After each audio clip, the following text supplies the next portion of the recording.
मुझे उम्मीद है कि अगर मैं नेक्स्ट टाइम आऊँगा तो आप सभी सम्मानित साथी एक एक मेंबर को समाज के साथ जोड़ोगे। मैं ये नहीं कह रहा हूँ कि साहब कांसीराम जी की तरह घर छोड़ दो, साहब कांसीराम जी की तरह ये बोल दो कि भाई मैं अपने घर में एंट्री नहीं करूँगा, मैं शादी नहीं करूँगा, मैं धन संपत्ति नहीं रखूंगा, मैं 1 रुपए की संपत्ति नहीं इकट्ठा करूंगा। जो भी मेरी जिंदगी का उम्र है, जो भी मेरी जिंदगी कमाई है, मेरे समाज के लोग हैं, मेरा समाज ही मेरा घर है। और उनका समाज कौन था? जाटो समाज, चमार समाज, वाल्मीकि समाज नहीं। उनका समाज उन्होंने कहा कि 100 में 90 शोषित है, 90 भाग हमारा है। धन धरती और राजपाट में 90 भाग हमारा है। सत्ता छोड़ो अरे बेईमानो 90 ने ललकारा है। हमारी जब 90% आबादी है, अगर हम स्कूल में जा रहे एडमिशन कराने तो उस स्कूल में 90 सीटें, यहाँ के जो 90% शूद्र समाज अशुद्ध समाज के लड़कों की सीटें वहाँ पर है। लेकिन क्या 90% तो ब्राह्मण के बच्चे घुस जा रहे हैं, हमारे बच्चे की एंट्री नहीं है वहाँ पे। चाहे कितना भी बड़ा स्कूल हो, चाहे कितनी बड़ी सरकारी नौकरी हो, हर जगह जनसंख्या के हिसाब से भागीदारी मिलनी चाहिए। तो सामान्य साथियों, अगर हम अपने हक और अधिकार को अगर हम पहचानेंगे तब जाकर के आप अच्छे से अच्छे स्कूल में आप लड़ सकते हो कि देख भाई तू स्टेटमेंट दिखा, रिकॉर्ड दिखा कि समाज के कितने बच्चों को इसमें दाखिला दिया है, और नहीं दिया तो मेरी यार कुर्सी तूने कैसे दे दिया, इसमें मेरा राइट है। अगर 90% सीटें 90% बहुजन समाज के लोगों को मिल गई है तब हम अपना क्लेम छोड़ देंगे। अगर आपने 90% सीटें 10% वालों को दिया है तो उसमें हमारे यार राइट तो है ही है, इस राइट को हमें समझना पड़ेगा। और ये राइट जो है हमें लड़कर लेना पड़ेगा। जब देश आजाद हुआ था, हमारे बुजुर्गों को पढ़ने लिखने का अधिकार नहीं था, धन संपत्ति रखने का अधिकार नहीं था। जिस हाल में थे उसी हाल में आजाद हो गए। मिला क्या?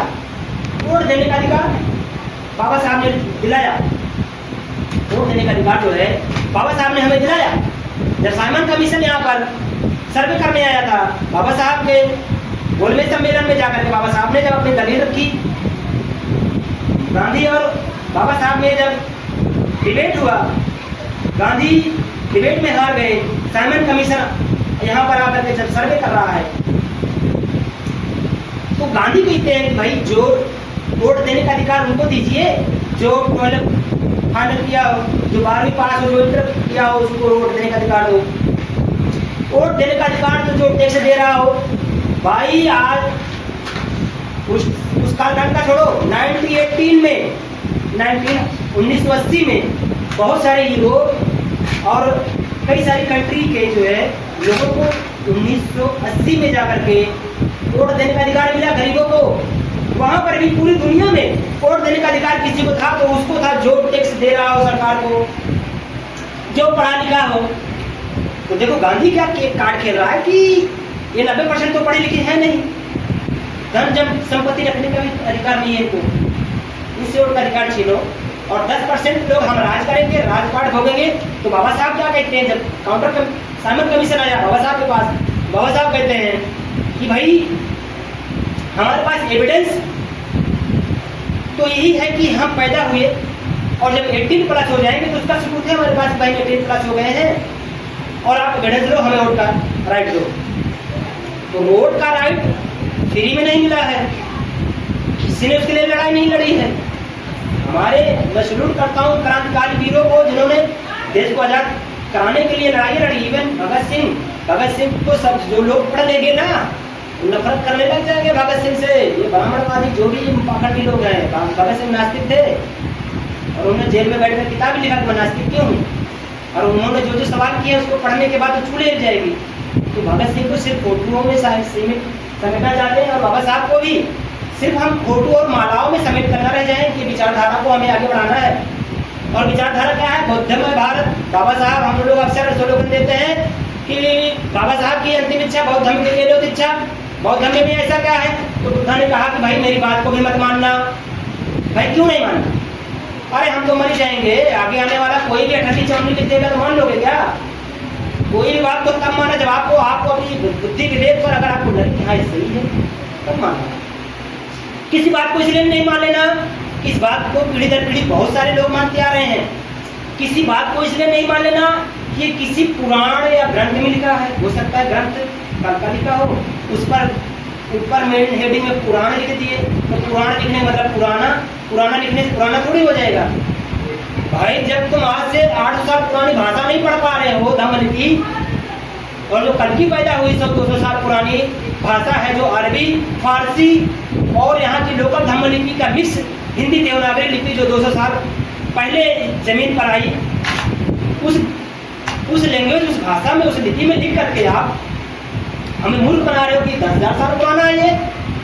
अरे 10,000 साल पुरानी भाषा है तो आप 5,000 साल पुराना सिंधु घाटी सभ्यता क्यों नहीं डिकोड कर पाए?